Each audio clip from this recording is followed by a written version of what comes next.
Good morning guys, good morning to all of you.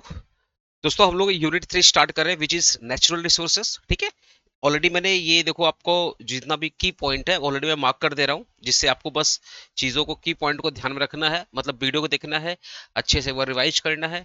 Exam के दिन बस इसकी पॉइंट को ही फोकस करना, जो जो मैंने मार्क किया they are the key point. आप आराम से एग्जाम में बना के लिख पाओगे, ठीक है ना। तो मैं ऑलरेडी आपके लिए मार्क करके रखा हूँ की पॉइंट, ठीक है। ये पीडीएफ एज इट इज मैं आपको ऑलरेडी सेंड कर चुका हूँ, चैप्टर 1 चैप्टर 2 का, मतलब पूरा पीडीएफ ही सेंड किया हूँ। पर जैसे जैसे मैं की पॉइंट मार्क करते जाऊंगा फुल पीडीएफ दोबारा मैं शेयर कर दूंगा, ठीक है। कमेंट बॉक्स में पीडीएफ का लिंक है, ठीक है। आपको सीवी का प्लेलिस्ट मिल जाएगा, पूरा सिलेबस सीवी हम लोग का कंप्लीट है। इंग्लिश का हम लोग पूरा पोएट्री कंप्लीट है। ईएनवीएस का भी प्लेलिस्ट मिल जाएगा, जिसमें चैप्टर 1 चैप्टर 2 कंप्लीट कर लेंगे। और साथ ही साथ आपको व्हाट्सएप ग्रुप भी मिलेगा, तो प्लीज व्हाट्सएप ग्रुप में जुड़िएगा और एपीसी फैमिली का पार्ट जरूर बनिएगा। बिकॉज जब तक आपका एग्जामिनेशन नहीं होता है सेमेस्टर 1, और जब तक आप ग्रेजुएट नहीं हो जाते हैं, सेम व्हाट्सएप ग्रुप रहेगा, तो हम लोग डायरेक्टली सारी सारी इन्फॉर्मेशन आप तक पहुंचाएंगे पीडीएफ के थ्रू, या कोई भी चीज़ बोलना है सब कुछ डायरेक्टली आपको इन्फॉर्मेशन पहुंचाएंगे। साथ ही साथ हर सब्जेक्ट का सजेशन भी देंगे। तो आपका ईएनवीएस का भी सजेशन अपलोड हो जाएगा। ईएनवीएस का बंगाली नोट्स ऑलरेडी मैं दे चुका हूँ, ठीक है। हमारा जो टेलीग्राम है ना, उस पर सारा नोट्स आता है, तो सीबी का बंगाली नोट्स, ईएनवीएस का बंगाली नोट्स ऑलरेडी मैं टेलीग्राम पे डाल दिया हूँ। कमेंट बॉक्स में भी मैं उसको पिन कर दूंगा, प्लीज उसको आप उसको डाउनलोड कर लीजिएगा, ठीक है। चलिए दोस्तों स्टार्ट करते हैं। वीडियो को शेयर कीजिएगा, लाइक कीजिएगा, चैनल पे नए आए हो भाई सब्सक्राइब कर लो। अभी अकाउंटेंसी वगैरह बहुत अच्छे से हम लोग स्टार्ट करेंगे, पूरे 15 साल को अच्छे से पढ़ के पूरा 15 साल को एनालिसिस करके अकाउंट्स पढ़ाऊंगा, ठीक है। चलिए स्टार्ट करता हूँ। नेचुरल रिसोर्सेज क्या होता है, देखो। ग्रीन, पहला क्वेश्चन है ग्रीन एनर्जी। ग्रीन एनर्जी मतलब क्या होता है? जिस एनर्जी को आप बार बार रिन्यू रिन्यू कर सकते हो, जिस एनर्जी को आप बार बार रिन्यू कर सकते हो, उसको बोलते हैं ग्रीन एनर्जी। जैसे सोलर एनर्जी हो गया, ठीक है, सोलर एनर्जी हो गया, विंड एनर्जी हो गया, हाइड्रो एनर्जी हो गया, जो डैम वगैरह से बनता है ना, हाइड्रो पावर प्लांट से जो बनता है। तो जिस एनर्जी को आप बार बार रिन्यू कर पाते हो, उसको अपने बोलते हैं ग्रीन एनर्जी। इससे पोल्यूशन वगैरह बहुत कम होता है, ठीक है ना। ये क्या होते हैं? इको फ्रेंडली होते हैं, पोल्यूशन वगैरह बहुत कम होते हैं। आया बस हमने। जैसे सोलर एनर्जी हो गया, मतलब सोलर पैनल से जो हम लोग इलेक्ट्रिसिटी बना रहे हैं, विंड के थ्रू जो हम इलेक्ट्रिसिटी बना रहे हैं, उसको हम लोग बोलते हैं ग्रीन एनर्जी, ठीक है। ठीक है, जिससे पोल्यूशन बहुत कम होता है। डिफॉरेस्टेशन का मतलब क्या होता है? अगर आप फॉरेस्ट को कट करोगे, अगर आप फॉरेस्ट को कट करोगे तो क्लाइमेट चेंज हो जाएगा, मिट्टी की जो क्वालिटी होती है वो भी खराब हो जाएगी। नदी नाले पे भी इसका क्या होता है? बहुत बड़ा इम्पैक्ट होता है। कैसे? अगर आप डिफॉरेस्टेशन करोगे तो पहली बात, उस एरिया का जितने भी एनिमल है वो उनके जीवन खतरे में आ जाएंगे। जितने भी बर्ड थे, जितने भी एनिमल थे उस जंगल में, वो सब क्या हो जाएंगे? कहाँ जाएंगे? बहुत सारे मर जाएंगे, कुछ बहुत सारे माइग्रेट हो जाएंगे। पहला कि जीव जंतु, मतलब वहां का जितना भी हैबिटेट है, जितना भी जीवन है वहां का, वो पूरा हैम्पर हो जाएगा। प्लस पेड़ पौधे से क्या होता है? मिट्टी की क्वालिटी बहुत अच्छी होती है, क्योंकि वो पेड़ पौधा क्या मिट्टी को पकड़ के रखता है, तो मिट्टी की क्वालिटी बहुत अच्छी होती है। तो अगर पेड़ पौधे कट करोगे तो मिट्टी की जो ओवरऑल ओवरऑल जो क्वालिटी है वो लॉन्ग टर्म में खराब हो जाएगा, ठीक है। प्लस जब आप पेड़ पौधे करोगे, तो पेड़ पौधे कट करोगे तो क्लाइमेट चेंज होगा, मतलब टाइम पे बरसात वगैरह नहीं होगी, तो सूखा पड़ेगा, नदी नाले भी खतरे में आ जाएंगे। इसको बोलते हैं डिफॉरेस्टेशन। डिफॉरेस्टेशन की लार्ज, जब आप लार्ज कटिंग करते हो, ठीक है, और फॉरेस्ट को रिमूव करते हो, ठीक है, चाहे एग्रीकल्चर पर्पज के लिए आपने फॉरेस्ट क्यों कटा, चाहे एग्रीकल्चर पर्पज के लिए या कंस्ट्रक्शन पर्पज के लिए या कोई इंडस्ट्री लगा रहे हो उसके लिए आपने फॉरेस्ट को कट कर दिया, जंगल को कट कर दिया, उसको बोलते हैं डिफॉरेस्टेशन, ठीक है। सॉइल इरोजन का मतलब क्या होता है? मान लो ये मिट्टी है, ये मान लो मिट्टी है, इसका जो टॉप लेयर होता है, मिट्टी का जो टॉप लेयर होता है, जो फर्टाइल होता है, ये जो टॉप लेयर है ना, मिट्टी का ये जो टॉप लेयर है, ये हवा के थ्रू, या बारिश हुई तो बारिश के थ्रू जो पानी का बहाव है उसके थ्रू ये मिट्टी भाग गई मतलब यहाँ से चली गई, उड़ करके चली गई, या तो हवा से उड़ करके चली गई, या बारिश हुई तो बारिश के पानी का जो बहाव होता है उस बहाव से वो वहां से चली गई। तो जब जब सॉयल का जो टॉप लेयर होता है ना, वो जब हट जाता है और वो बहुत दूर चला जाता है पानी के थ्रू या विंड के थ्रू, इसी को बोलते हैं सॉयल इरोजन। क्या बोलते हैं? Soil erosion. तो जो टॉप फर्टाइल लेयर होता है सॉयल का वो रिमूव्ड हो जाता है, चाहे विंड के थ्रू, ठीक है, चाहे वाटर के थ्रू, या ह्यूमन एक्टिविटी, हमने उसके ऊपर घर बना दिया तो ऑब्वियसली मिट्टी को तो खोदेंगे। आया बस हमने। इसी को अपने बोलते हैं सॉयल इरोजन। तो जैसे जब कभी कभी बहुत तेज बारिश होती है ना, जब बहुत तेज बारिश होती है तो पानी का बहाव बहुत तेज होता है, तो मिट्टी का जो टॉप लेयर होता है वो पानी के बहाव के साथ आगे बढ़ जाता है, इसी को बोलते हैं सॉइल इरोजन, ठीक है। लैंड डिग्रेडेशन का मतलब क्या होता है? मिट्टी की जो फर्टिलिटी पावर होती है ना, मिट्टी की जो फर्टिलिटी पावर होती है वो खत्म हो जाती है। जो सॉइल होता है ना, सॉइल में क्या होता है, हम लोग प्लांटेशन करते हैं तो प्लांट बढ़ता है ना। हम लोग जितने भी साग सब्जी अनाज खाते हैं वो कहाँ से निकलता है, सॉइल से निकलता है। तो सॉइल की जो फर्टिलिटी पावर है अगर वो खत्म हो जाती है या कम हो जाती है उसको बोलते हैं लैंड डिग्रेडेशन। ऐसा क्यों? ऐसा क्यों? आपने बहुत ज्यादा फर्टिलाइजर यूज किया तो सॉइल के अंदर जो फर्टिलिटी, मतलब अगर आप बहुत ज्यादा फर्टिलाइजर यूज करोगे कीटाणु कीटाणु वगैरह को मारने के लिए, तो सॉइल की जो क्वालिटी वो खराब हो जाएगी। आया समझ? आप एक ही मिट्टी पे बहुत सालों तक आप एग्रीकल्चर करते हो, बहुत ज्यादा खेती बाड़ी करने से भी मिट्टी की क्वालिटी क्या होता है, खराब हो जाता है। ठीक है। तो excessive use of chemical in the farming make soil infertile is an example of land degradation. मतलब मिट्टी की जो क्वालिटी है वो हैम्पर्ड हो गई, खत्म हो गई है, कम हो गई है, उसी को बोलते हैं land degradation. Low fertile power of land, land का जो फर्टिलिटी पावर है वो कम हो गया, उसको बोलते हैं लैंड डिग्रेडेशन। रिन्यूएबल और नॉन रिन्यूएबल, ऐसा एनर्जी जिसको आप बार बार रिन्यू कर सकते हैं, जैसे सोलर एनर्जी हो गया, विंड एनर्जी हो गया, है सुनो, इसको आप बार बार रिन्यू कर सकते हैं। बाईमॉस, जिसको गोबर गैस बोलते हैं, बाईमॉस एनर्जी।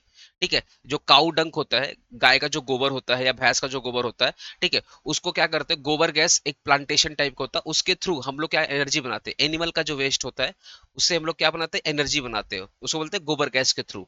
ठीक है। तो दे आर द रीएन्यूएबल एनर्जी, जिस एनर्जी को आप बार बार रिन्यू कर सकते हो, जैसे solar energy, wind energy, biomass energy, आया सब हाइड्रो हाइड्रो पावर प्लांट के थ्रू, या अर्थ का जो हीट होता है ना, उस हीट से जो एनर्जी हम लोग निकालते हैं, अभी पढ़ाऊंगा, ये सब एनर्जी बार बार आप रिन्यू कर सकते हैं।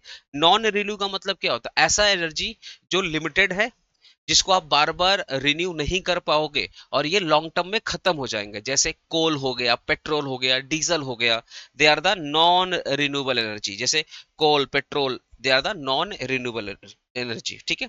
नेचुरल रिसोर्स अकाउंटिंग क्या होता है, आपने कितने जंगल काटे, आपने कितना पानी यूज किया, आपने कितने एरिया कितना जो एरिया था उस एरिया को एग्रीकल्चर में कन्वर्ट कर दिया, ऐसा ना, आपने कितना कोयला यूज किया, आपने कितने मिनरल्स यूज किए, आपने कितने रेयर अर्थ मेटल यूज किए, उसका एक हिसाब तो रखोगे, उसका एक हिसाब तो रखोगे। उसी हिसाब को बोलते हैं natural resource accounting. Natural resource accounting, it is a method of measuring, recording, use, depletion and value of natural resources like water, forest, mineral and land. आपने कितना लैंड यूज किया, कितना वाटर यूज किया, मतलब जीवन जीने के लिए, कितना आपने फॉरेस्ट को कट किया, कितना आपने एनिमल को मार दिया, कितना आपने पानी को यूज किया, कितना आपने मिनरल को यूज किया, कितना आपने नेचुरल गैस को यूज किया, उसका एक आप हिसाब रखते हो। इसी को बोलते हैं नेचुरल रिसोर्स अकाउंटिंग। सर ये क्यों करते? भाई हिसाब रखेंगे तभी तो पता चलेगा कहीं हम ज्यादा तो नहीं यूज कर रहे। याद है सस्टेनेबल डेवलपमेंट? सस्टेनेबल डेवलपमेंट क्या बोलता है कि आपको इन चीजों को यूज करना है बहुत लिमिटेड क्वांटिटी में, और उतना यूज करना है कि जितना साल भर में या 2 साल में वो नेचुरली रिन्यू हो जाए। मतलब अगर आप मान लें 5% यूज किया, तो नेचर जो हमारा गॉड है, गॉड खुद नेचुरली 5% उसको बना देगा, तो आपको उतना ही यूज करना है। तो जब आपको हिसाब करोगे, जब हिसाब करोगे तभी तो पता चलेगा आपने कम यूज किया या ज्यादा यूज किया। ठीक है। तो हर चीज का जो हिसाब रखना, कितना पानी यूज हो रहा है, कितना फॉरेस्ट कट कर रहे हैं, कितना नेचुरल रिसोर्सेस यूज किए जा रहे हैं, उनका जो हिसाब रखते हो, that is called natural resource accounting. ठीक है। फ्लड और ड्राउट क्या होता है? भाई बहुत ज्यादा बारिश होती है ना, तो जो एग्रीकल्चर लैंड में पानी आ जाता है, नॉर्मल एरिया में जो पानी आ जाता है, उसको बोलते हैं फ्लड, मतलब बाढ़। बाढ़ तो पता है तुम लोग को, एक्सेसिव वाटर जब एरिया में आ जाता है उसको बोलते हैं फ्लड। ड्रॉट क्या होता है? ड्रॉट्स मतलब सूखा, जब बारिश वारिश नहीं होती है तो एग्रीकल्चर लैंड को पानी चाहिए, बारिश तो नहीं हो रहा, एग्रीकल्चर खराब हो गया, पेड़ पौधे सूख गए। ठीक है। मिट्टी की क्वालिटी खराब हो गई बिकॉज उसको पानी नहीं मिला, नदी नाले सूख गए। तो जब सूखा पड़ता है, जब बारिश नहीं होता है, जब रेनफॉल नहीं होता है, जब रेनफॉल नहीं होता है, तो एक एक ड्राई कंडीशन आता है जिसमें पेड़ पौधे मर जाते हैं, एग्रीकल्चर खतरे में आ जाता है। तो जो सूखा कंडीशन होता है उसको बोलते हैं ड्रॉट। ठीक है। डेजर्टिफिकेशन का मतलब क्या होता है? जब आपकी फर्टाइल लैंड डेजर्ट में कन्वर्ट हो जाती है, जब आपकी जो फर्टाइल लैंड है, जो आपकी फर्टाइल लैंड है धीरे धीरे डेजर्ट में कन्वर्ट हो जाती है। सर क्यों, क्यों ऐसा क्यों sir? Due to the deforestation, आपने उस लैंड से जितने भी प्लांट थे आपने उसको हटा दिया। मैंने क्या बोला? फॉरेस्टेशन से मतलब प्लांटेशन से लैंड की क्वालिटी बढ़ती है, लैंड की जो फर्टिलिटी पावर है वो बढ़ती है। टॉप लेयर ऑफ जो सॉइल होता है ना, उसको जो प्लांट होते हैं पकड़ के रखते हैं, समझ गए। तो अगर आप प्लांट को ही खत्म कर दोगे, प्लांट को ही पूरा का पूरा जंगल साफ कर दोगे, तो जितनी भी मिट्टी की क्वालिटी थी, जो फर्टिलिटी पावर था, over a period of time वो सारी सारी मिट्टी की पावर खत्म हो जाएगी। मिट्टी की जो फर्टिलिटी पावर है खत्म हो जाएगी। तो वो जो मिट्टी है ना वो धीरे धीरे डेजर्ट में कन्वर्ट हो जाएगा। इसी को बोलते हैं डेजर्टिफिकेशन। क्या बोलते हैं? डेजर्टिफिकेशन। अब ये लैंड आपके यूज का नहीं है, या लैंड आपको यूज, आपने देखा होगा बंजर जमीन होता है जहाँ पे फर्टिलिटी पावर बहुत कम होती है, फिर धीरे धीरे धीरे वो डेजर्ट में कन्वर्ट हो जाएगा। ठीक है। कंटिन्यूस अगर ट्री कट करोगे तो lack of rainfall during the fertile and into the dry and barren land, या तो वो ड्राई हो जाएगा या तो बंजर जमीन हो जाएगा। क्योंकि आप ट्री कट करोगे तो क्लाइमेट चेंज होगा, बारिश टाइम पे नहीं होगा तो जमीन सूखा हो जाएगा। अब सूखा होने से या तो वो बंजर हो गया, या तो बंजर जमीन हो गया, उसमें मतलब कोई फर्टिलिटी पावर नहीं है, या तो वो डेजर्ट में कन्वर्ट हो जाएगा। इसी को बोलते हैं डेजर्टिफिकेशन। ठीक है।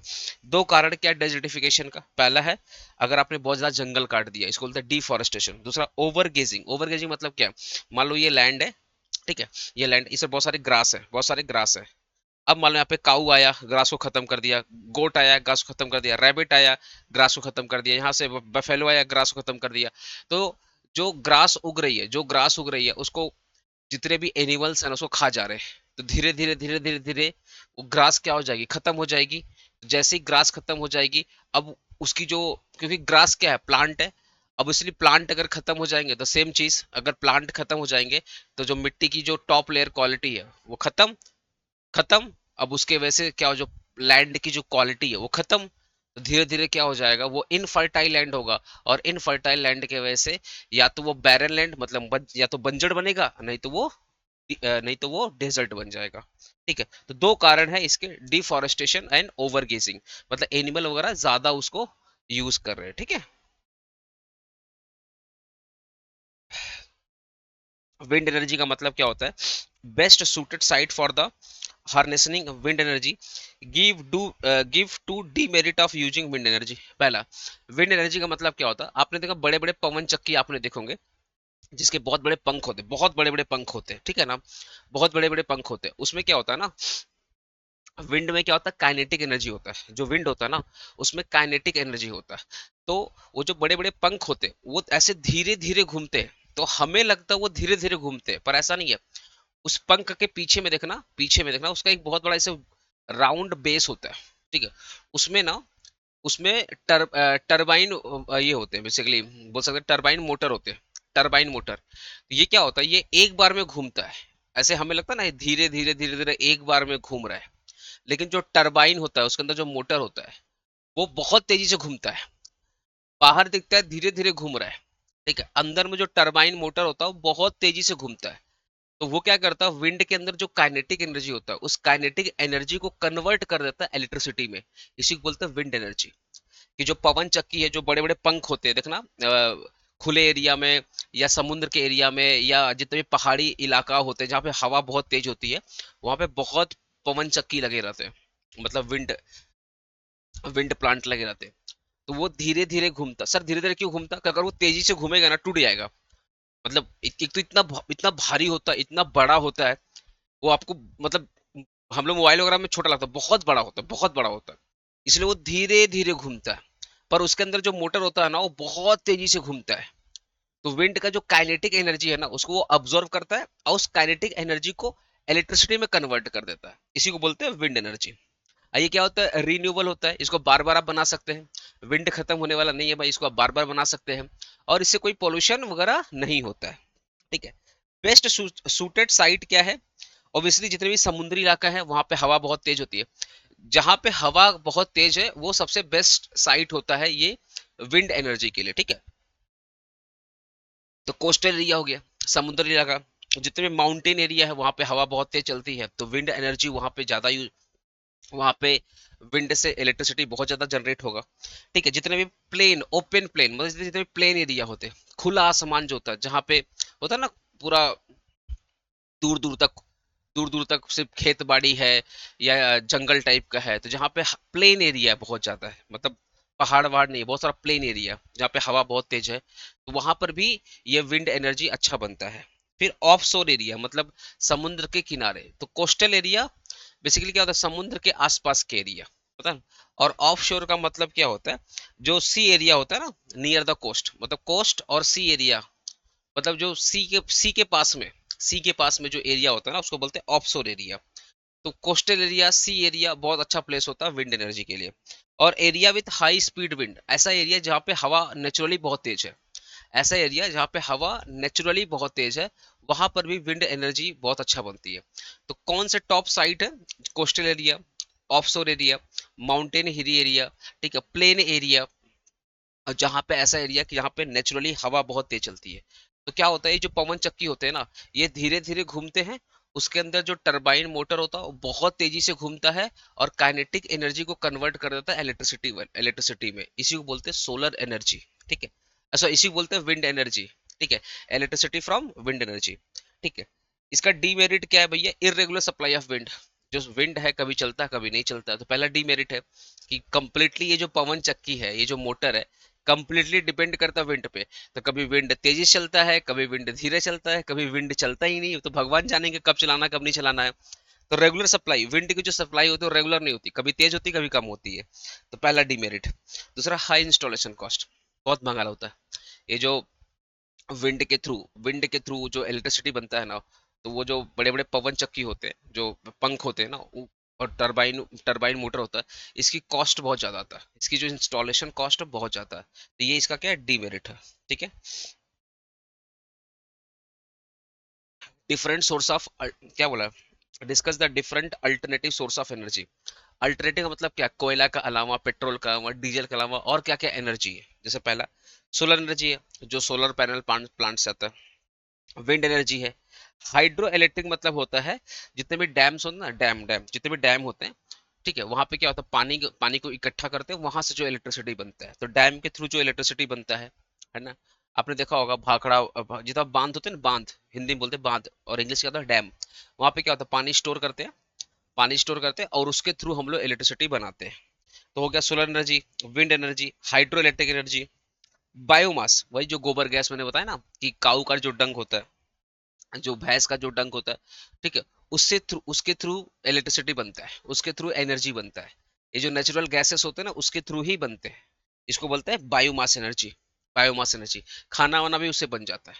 ये जो गोबर गैस वगैरह होता है ना, पुराने टाइम पे देखना, जैसे मेरे गांव में ना गोबर गैस था, मैंने देखा है वहां पे, वो जितने भी काऊ डंक वगैरह होते हैं ना, उसको इकट्ठा करके फिर उसके थ्रू होता था, सड़ा वड़ा के उसके थ्रू बनता था, और वो ऐसा मतलब अंदर अंदर होता है, सर स्मेल नहीं आता है। वो प्लांट टाइप का होता है ना, उसके अंदर स्मेल स्मेल नहीं आता, वो सब मतलब अलग तरीके से होता है, तो ऐसा नहीं कि बहुत गंदा लगेगा देखने में, नहीं, पता नहीं चलेगा तुमको। तो जितने भी एनिमल वेस्ट होते हैं, जितने भी खराब चीजें होती हैं, उनको सड़ा गला करके एनर्जी बनता है, उसको बोलते हैं बायोमास। बायोमास अच्छा है ना। जितने वेस्ट हो रहे हैं, वेस्ट को एनर्जी में, भाई कूड़ा को तुमने एनर्जी में कन्वर्ट कर दिया तो अच्छा है, कूड़ा तो होगा ही होगा। तो ये बार बार आप बने, बार बार कूड़ा होगा, बार बार एनर्जी बनेगा। जियोथर्मल एनर्जी क्या होता है ना, अर्थ होता है ना, अर्थ के अंदर हीट है, हीट से जो एनर्जी बनता है ना, अर्थ का जो हीट है ना, उस हीट से जो एनर्जी बनता है उसको बोलते हैं जियोथर्मल एनर्जी। देखो ना, using underground heat for power generation into the thermal geothermal power plant. तो ऐसे पावर प्लांट होते हैं जो हीट, जो अर्थ के हीट को, अर्थ का जो अंदर जो हीट है, उस हीट से जो एनर्जी बनाते हैं, उसको बोलते हैं जियोथर्मल एनर्जी। तो कितने अल्टरनेटिव सोर्स हो गए, सोलर हो गया, विंड हो गया, हाइड्रो इलेक्ट्रिसिटी जो डैम के थ्रू एनर्जी बनता है, बायोमास जो गोबर गैस वगैरह, काऊ डंक कचड़ा से जो एनर्जी बनता है, और जियोथर्मल जो अर्थ का हीट से एनर्जी बनता है, उसको जियोथर्मल बोलते हैं। अफोरेस्टेशन और डिफॉरेस्टेशन। अफोरेस्टेशन का मतलब क्या होता है, प्लांट का लगाना। डिफॉरेस्टेशन का मतलब क्या होता है, प्लांट को खत्म कर देना, मतलब जंगल लगाना, जंगल को खत्म कर देना, ठीक है। अल्टरनेटिव देख लो, इससे क्या होता है, फॉरेस्ट इंक्रीज होता है, इससे फॉरेस्ट क्या होता है, खत्म हो जाता है। मतलब हम पर्पस क्या है इसका, पर्पस क्या है, ऑफरेस्टेशन का पर्पस क्या है, फॉरेस्ट को कवर करना, फॉरेस्ट को प्रोटेक्ट करना। डिफॉरेस्टेशन हम लोग क्यों करते हैं, या तो हमें खेती करना है, या तो हमें बिल्डिंगें बनाना है, या तो हमें फैक्ट्री बनाना है, ये पर्पस है। जब आप पेड़ पौधे लगाओगे तो एयर क्वालिटी बढ़ेगा, जब आप डिफोरेस्टेशन करोगे एयर क्वालिटी खराब हो जाएगा, पोल्यूशन बढ़ेगा। एफोरेस्टेशन से सॉइल की क्वालिटी बढ़ेगी, सॉइल इरोजन कम होगा, सॉइल की जो फर्टिलिटी पावर है बढ़ेगी। डिफोरेस्टेशन क्या होगा, सॉइल की जो फर्टिलिटी पावर है कम हो जाएगी, उल्टा लिखना और कुछ नहीं, ठीक है। ये एनिमल के हैबिटेट, हैबिटेट मतलब जो एरिया होता है जहाँ पे एनिमल लोग रहते हैं ना, तो उस एरिया को ये क्या करता है, प्रोटेक्ट करता है, ये उस एरिया को डिस्ट्रॉय करता है, ठीक है। ये क्या करता है, ग्लोबल वार्मिंग को, ये जो ग्लोबल वार्मिंग है उसको कम करता है, और ये क्या करता है, ग्लोबल वार्मिंग को बढ़ा देता है, ठीक है। डिफोरेस्टेशन। अल्टरनेटिव तो हो गया, ये तो ऑलरेडी हो गया, solar, wind, hydro electricity, biomass, geothermal, ये तो रिपीट कर दिया क्वेश्चन। क्वेश्चन क्या देख रहे हो, अल्टरनेटिव नॉन कन्वेंशनल एनर्जी, ऐसा एनर्जी जिसको आप बार बार रिन्यू करते हो ना, उसको बोलते हैं alternative and non conventional source of energy. वही विंड, सोलर, बायोमास, ठीक है। लास्ट क्वेश्चन है, what are the importance of natural resource accounting. आप क्या कर रहे हो, सारे नेचुरल चीजों का हिसाब क्यों रख रहे हो, क्यों रख रहे हो। Better resource management. आपको भाई अच्छे आप हिसाब रखेंगे तभी तो पता चलेगा, पर तभी तो चलेगा हम कितना यूज कर रहे हैं, कितना हमने यूज कर लिया है और कितना अब यूज नहीं करना है। तो रिसोर्सेज को अच्छे से मैनेज करने के लिए हम हिसाब रख रहे हैं। सपोर्ट सपोर्ट सस्टेनेबल डेवलपमेंट, तो अगर हम हिसाब रखेंगे तभी हमको पता चलेगा कि अब आगे और कितना यूज करना है, या अब मेरे को स्टॉप कर देना। क्योंकि अगर हम ज्यादा यूज करेंगे तो आने वाली जनरेशन को नहीं मिलेगा। तो सस्टेनेबल डेवलपमेंट के लिए भी हिसाब रखना बहुत जरूरी है। पॉलिसी मेकिंग, गवर्नमेंट जो पॉलिसी वगैरह बनाती है उसके लिए भी ये हिसाब रखना बहुत जरूरी होता है। जो इन्वायरमेंट को लॉस हो रहा है उससे भी, उसको भी कि भैया ओवरऑल सुनो, मान लो आपने 10,000 प्लांट काटे, तो जो आपने 10,000 प्लांट काटे उसको आप अगर हिसाब में रखोगे तो उससे एक आइडिया आएगा, क्योंकि आपको 10,000 प्लांट और लगाने भी है। अगर आपने 10,000 प्लांट कट कर दिए तो आपको 10,000 प्लांट और लगाने भी हैं। मोदी जी ने रिसेंटली क्या किया था, कुछ कुछ प्रोजेक्ट चल रहे थे, तो वहां पर उन्होंने फॉरेस्ट को कट करवा दिया। फिर मोदी जी ने बोला कि जितने प्लांट कटे हैं हम उसे डबल लगवाएंगे। तो ये क्या हिसाब रखेंगे तभी तो पता चलेगा ना। इसको बोलते हैं मेजर द इन्वायरमेंटल लॉस, कि इन्वायरमेंट को कितना लॉस हो रहा है, तो हमें उसके हिसाब से प्रोटेक्शन भी लेना पड़ेगा।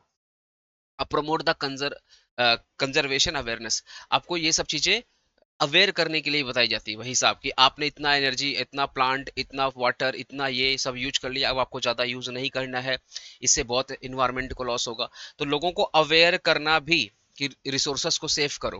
लेकिन आपको जब आप बचपन में थे आपको इलेक्ट्रिसिटी का था, सेव इलेक्ट्रिसिटी बोल करके एडवर्टीजमेंट आता था। तो लोगों को अवेयर करना भी इसका जिम्मेदारी होता है, ठीक है, कि अब आप ज्यादा यूज नहीं कर सकते। तो प्रमोट द कंजर्वेशन अवेयरनेस, कि लोग सेव करें, वाटर को सेव करें, एनर्जी को सेव करें, प्लांट को सेव करें। तो लोगों को अवेयर करना बहुत इंपॉर्टेंट होता है। तो लोगों को अवेयर कब करोगे, जब आपको हिसाब पता है ना, कि कितना आपने यूज कर लिया, कितना और यूज करना है, या कहाँ पे आपको स्टॉप होना है। जब आपको पता रहेगा तभी तो आप लोगों को अवेयर कर पाओगे। पापा पैसा कमा रहे, पापा को पता ही नहीं पैसा कितना आ रहा है, कैसा जा रहा है, तो पापा फिर कैसे बोल पाएंगे कि बाबू हिसाब से करो। अगर उनको आइडिया ही नहीं है कि उनका पैसा कहाँ जा रहा है, कहाँ पे यूज हो रहा है, कितने पड़े हैं उनके पास, तो आपको कैसे अवेयर कर पाएंगे कि कितना और खर्चा करना है या नहीं करना है। आपको अवेयर करने के लिए उनके पास भी तो हिसाब होना चाहिए, तभी तो आपको बोल पाएंगे बेटा आप थोड़ा कम हिसाब, कम खर्चा करो, पैसे खत्म हो रहे हैं। तो लोगों को अवेयर करने के लिए भी आपके पास हिसाब होना बहुत जरूरी है, ठीक है। तो फुल आपको समझ में आ गया होगा दोस्तों। खत्म हो गया चैप्टर, कैसा लगा प्लीज वीडियो को शेयर करना अपने दोस्तों के साथ, लाइक करना और कमेंट कर जाना कैसा लगा। व्हाट्सएप ग्रुप में ज्वाइन होना, चैनल को जरूर सब्सक्राइब करना। मिलते हैं चैप्टर 4 में। ओके दोस्तों।